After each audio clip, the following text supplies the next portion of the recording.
Anytime you're installing laminate flooring, whether you're doing a DIY project, professional project, single room, or an entire home, you always want to make sure you're doing things correctly and not doing things that are going to give you bad results in your installation. I like to call these do's and don'ts. So I'm going to start out with the things that you should do when you're thinking about doing a laminate floor installation. The first is, if you're installing the floor over a concrete substrate, one of the most important things you can do prior to installing is check the moisture content of the concrete.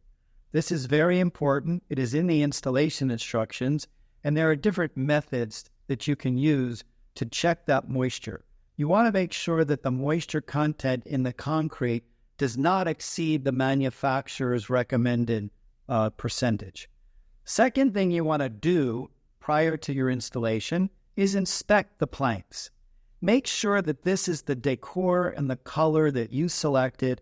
Make sure that the planks don't have any imperfections to them, anything visible that could prevent the floor from performing the way it's designed to perform. Always do follow the installation instructions that come in every box of material. Many people want to go out and they take DIY projects, they see the installation instructions, and they just throw them away and say, I don't need instructions. I've been doing this for a long time and I can do it. I urge you to read the installation instructions. Every manufacturer's installation instructions can be slightly different. The locking systems on the products can vary and therefore require different methods of installations. So always do read the installation instructions. The other thing that you should do is pay attention to the acclimation instructions. You always want to acclimate the floor for at least 48 hours. Some people have claimed that you don't need to climatize or don't need to acclimate the product.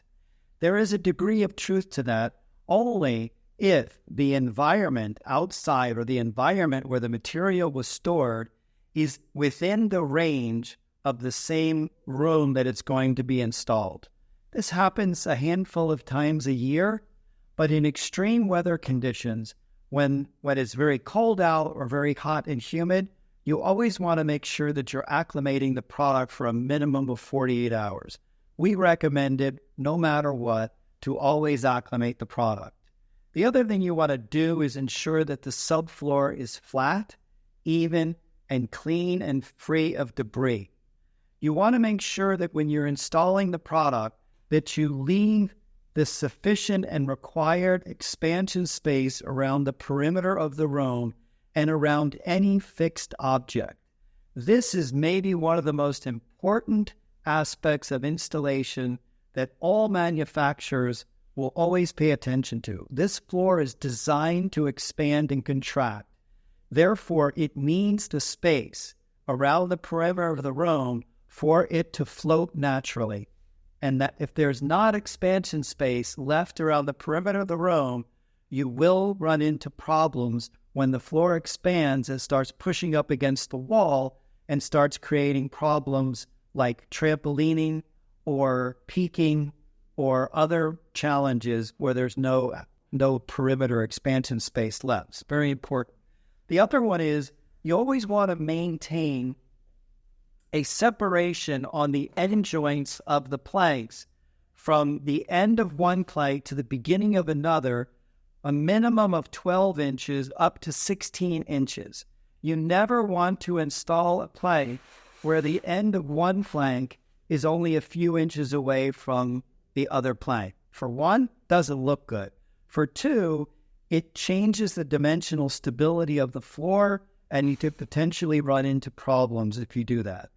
The other thing to do is stop the installation if there is a problem. If you have a visible defect or something is going wrong with your installation, do stop the installation, consult a professional, or consult the manufacturer to make sure that your project is going to go as you expect. Now, there's also a few things you should not do. These are the don'ts. Don't install the product if the subfloor is uneven or has surface imperfections that will lead to trampolining or deflection. This will insult the integrity of the locking system on the floor and cause problems down the road as the floor becomes in use.